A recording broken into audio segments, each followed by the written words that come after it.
Asyhadu an la ilaha illallah wa asyhadu anna Muhammadar Rasulullah. Allahumma salli wa sallim wa barik ala nabiyyina Muhammadin wa alihi wa sahbihi ajma'in wa ba'd.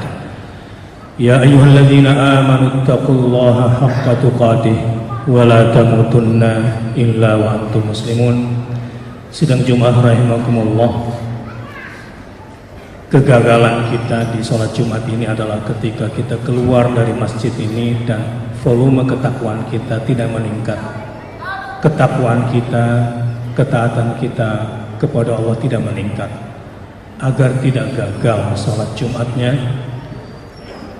azamkan di dalam hati, tekadkan di dalam hati kita semua. Semoga keluar dari sholat Jumat ini ketaatan kita, ketundukan kita kepada Allah Azza wa Jalla semakin menguat. Wala tamutunna illa wa antum muslimun. Hiduplah bersama Islam dan matilah bersama Islam, dan berislamlah dari hidup sampai mati. Tema sholat Jumat kita pada hari ini adalah kokohkan persatuan umat untuk menuju kejayaan Islam kita. Kejayaan Islam dari tanah Melayu. Tanah Melayu yang sudah pernah mewarnai bangsa ini menuju kepada kekuatannya dan menuju kepada kebangsaan dan kebinekaannya. Sidang Jumat rahimakumullah, apa yang tengah terjadi akhir-akhir ini bukanlah masalah kebinekaan. Masalah kebinekaan di Indonesia sudah lama selesai, apalagi jika berbicara di tanah Melayu. Begitu juga masalah kebangsaan. Masalah kebangsaan sudah lama selesai. Apalagi kalau kita berbicara tentang lahirnya kebangsaan Indonesia pada tahun 1928, bangsa Melayu yang sudah mewarnai bangsa Indonesia. Dalam Sumpah Pemuda, salah satu poin penting yang termuat dan termaktub menjadi dasar sebuah bangsa di Indonesia ini adalah kami putra putri Indonesia berbahasa satu, bahasa Indonesia. Asal muasal bahasa Indonesia adalah bahasa Melayu, dan nilai sebuah bahasa dalam membentuk budaya dan peradaban bukan cuma pakar linguistik, pakar sejarah, antropolog sudah sepakat bahwa betapa besar peran sebuah bahasa dalam mempengaruhi sebuah budaya dan bangsa. Begitu pula budaya Melayu di Indonesia ini sudah menjadi kearifan lokal yang menjadi pegangan bersama bangsa ini. Karenanya Khatib mengatakan bahwa kebinekaan dan kebangsaan di Indonesia ini sudah selesai. Adalah seorang Kiai Haji Nur Ali yang mengusulkan kepada Ibn Natsir ketika Indonesia saat itu masih dalam bentuk Republik Indonesia Serikat agar dinaikkan statusnya menjadi Negara Kesatuan Republik Indonesia, NKRI seperti yang kita kenal sekarang. Diusulkan kepada Soekarno dan Soekarno pun menerima. Karenanya ulama lah yang ikut andil menjadikan Indonesia sebagai Negara Kesatuan Republik Indonesia yang hari ini dipegang sebagai harga mati, dan itu berasal dari ulama. Lalu apa yang menjadi persoalan besar bangsa ini dan bagaimana solusinya? Sebagai umat Islam tentu kita harus jernih melihat peristiwa. Tidak boleh membohongi diri sendiri, melepaskan kepentingan-kepentingan ego-ego pribadi dan kelompok. Yang kita pegang cuma satu, la ilaha illallah Muhammadur Rasulullah. Tanah ini adalah tanah Allah dan Indonesia adalah amanah Allah. Kedamaiannya, persatuannya, kedaulatannya menjadi tanggung jawab kita bersama. Persoalan mendasar kita adalah persoalan keadilan, terutama keadilan sosial bagi seluruh rakyat Indonesia. Ini yang sebetulnya mengendap tak terlihat di alam bawah sadar bangsa Indonesia pada hari ini. Bangsa Melayu adalah bangsa yang pernah membawa Indonesia pada kejayaannya dan kesatuannya. Tetapi hari ini jika bangsa Melayu yang kemudian terpinggirkan secara ekonomi, agama orang Melayu adalah agama orang Islam yang juga mengalami diskriminasi. Akumulasi ini semua terlihat jelas di depan mata. Maka jika kita tidak pandai mengelola kekecewaan dengan baik, dan jika kita tidak menempatkan kitabullah wa sunnata rasuli di depan akal sehat kita, maka kita akan salah mendiagnosa masalah dan kita akan salah mengambil keputusan. Untuk itu, mencapai kembali kejayaan Islam dari tanah Melayu untuk disebarkan sebagai rahmatan lil alamin dan membawa Indonesia menjadi negeri yang aman dan damai, membawa kedamaian ke seluruh dunia. Sebagai umat Islam di Indonesia ini, kita diwajibkan untuk menjaga persatuan kita.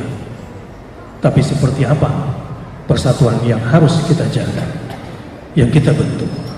A'udzu billahi minasyaitonir rajim. Di dalam surah Al-Imran, wa'tasimu bihablillahi jami'an wa la tafarraqu. Berpegang teguhlah kamu semuanya kepada tali Allah. Apa tali Allah itu? Agama Allah, Al-Islam, yang dibawa oleh Nabi Muhammad sallallahu alaihi wasallam. Kebersatuan umat Islam di Indonesia dari sebelum kemerdekaan sampai kemerdekaan, sampai kemudian termaktub di dalam pembukaan Undang-Undang Dasar 45 atas berkat rahmat Allah Subhanahu wa taala. Inilah sebetulnya yang perlu kita cermati baik-baik. Dilihat dari usaha memang sudah cukup maksimal, tapi usaha orang Indonesia untuk merdeka tidaklah cukup untuk mengalahkan musuhnya. Tapi atas dasar berkat dan rahmat Allah, karena pertolongan Allah Subhanahu wa taala, maka penjajah pun terpaksa hengkang dari Indonesia. Dan penyebab utamanya adalah karena kebersatuan kita, i'tisam kita kepada agama Allah Subhanahu wa taala, atau persatuan kita yang dasarnya adalah berpegang kepada agama Allah Azza wa Jalla. Wala tafarraqu. Janganlah kalian terpecah belah. Ini yang perlu kita pelajari pada hari ini. Dilihat dari Al-Quran, penyebab keterpecahan itu dimulai dari tercerabutnya rasa kasih sayang di dalam hati. Wala tanaza'u fatafshalu wa tadhhaba rihukum. Ada 3 urutan yang niscaya akan membawa kita kepada kehancuran jika kita tidak perhatikan baik-baik. Wala tanaza'u fatafshalu wa tadhhaba rihukum. Janganlah kalian saling mencerabut rasa kasih sayang di dalam hati kalian yang sudah Allah karuniakan kepada kalian. Tanaza'u, naza'a, yanzi'u, artinya mencabut dengan paksa.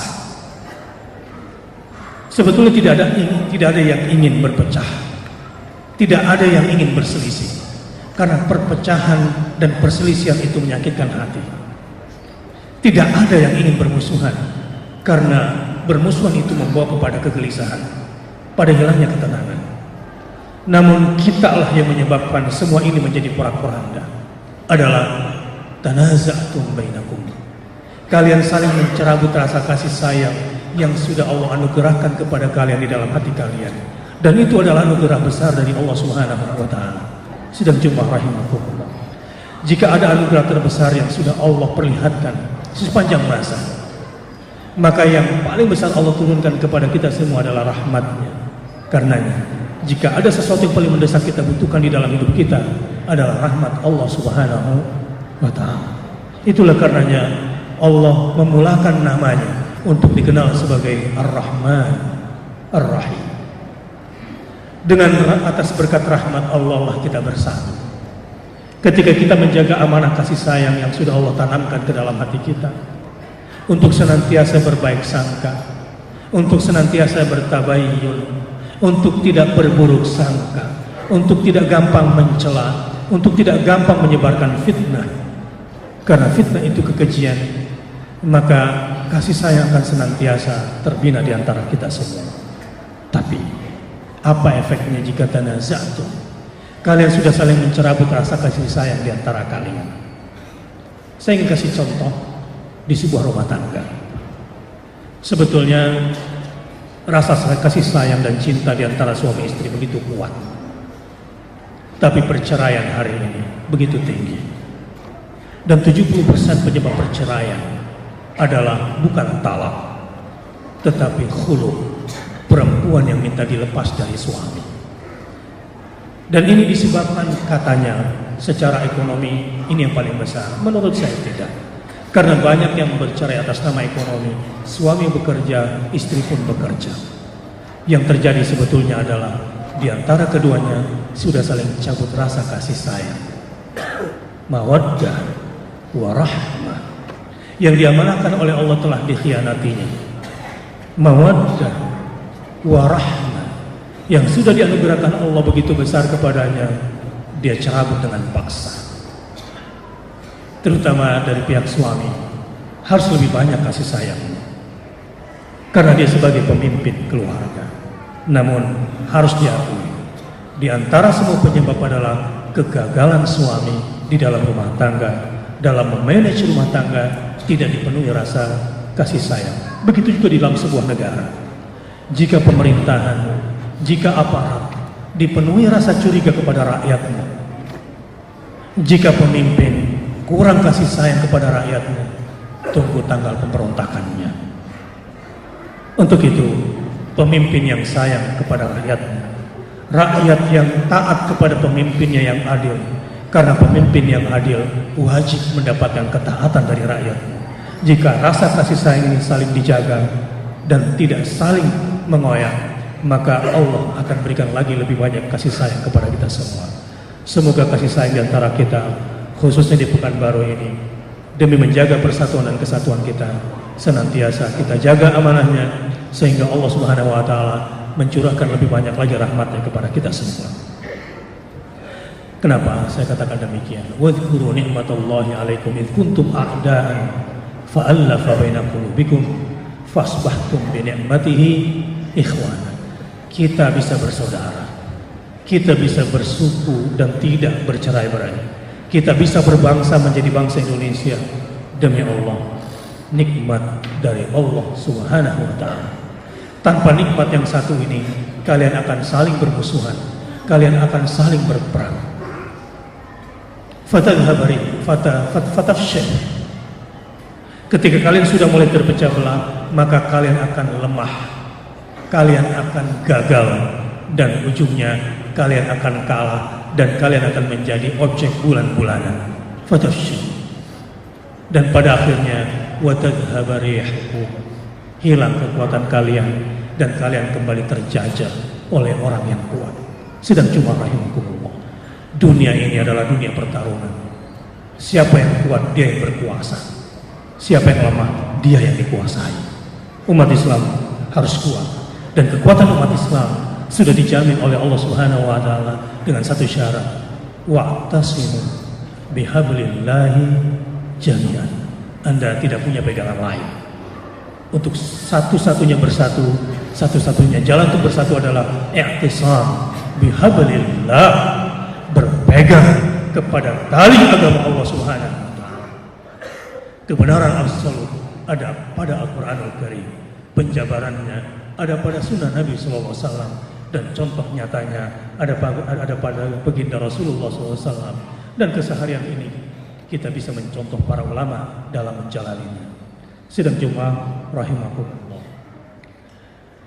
Selanjutnya, untuk memberikan energi kekuatan kepada persatuan yang sudah kita miliki, Al-Quran kemudian menganjurkan resep lain agar kita senantiasa mulia, kuat, dan dapat menegakkan keadilan. Apa yang harus kita lakukan? Wal takum minkum ummatun yad'una ilal khair wa ya'muruna bil ma'ruf wa yanhauna 'anil munkar wa ulaika humul muflihun. Pemenang sejati mereka-mereka yang setelah bersatu kemudian menjadi umat yang selalu menyeru kepada kebaikan. Kalau tidak salah, Panglima TNI kemarin berkata di Riau ini, persoalan terbesar bangsa ini adalah soal energi dan medsos. Saya tidak ingin bicara soal energi, walau energinya orang Riau banyak dirampas, dan tidak dikembalikan secara berkeadilan. Tapi persoalan kita yang terbesar kedua adalah masalah akhlak dalam bermedia sosial. Memang para ulama terlambat memberikan panduan fikih media sosial. Memang para ulama di sini diminta untuk lebih progresif lagi. Bagaimana para dai mendidik umat menggunakan media sosial.